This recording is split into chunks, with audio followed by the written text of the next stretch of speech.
New Living Translation version of the Tyndale 1 Year Bible, New Testament.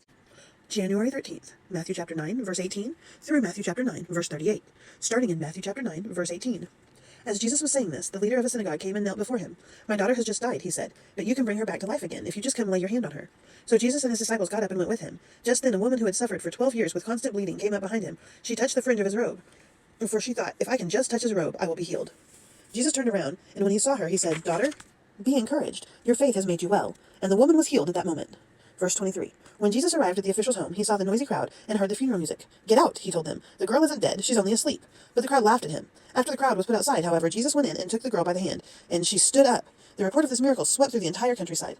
After Jesus left the girl's home, 2 blind men followed along behind him, shouting, "Son of David, have mercy on us." They went right into the house where he was staying, and Jesus asked them, "Do you believe I can make you see?" "Yes, Lord," they told him, "we do." Then he touched their eyes and said, "Because of your faith it will happen."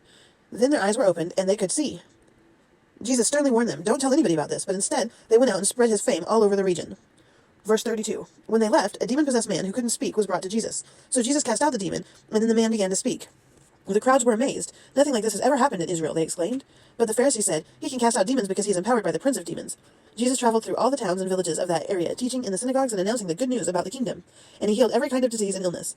When he saw the crowds, he had compassion on them, because they were confused and helpless, like sheep without a shepherd. He said to his disciples, "The harvest is great, but the workers are few. So pray to the Lord who is in charge of the harvest. Ask him to send more workers to his field." Thank you for joining me. Please like, subscribe, and follow. Bless the hearing and the reading of the word. Amen.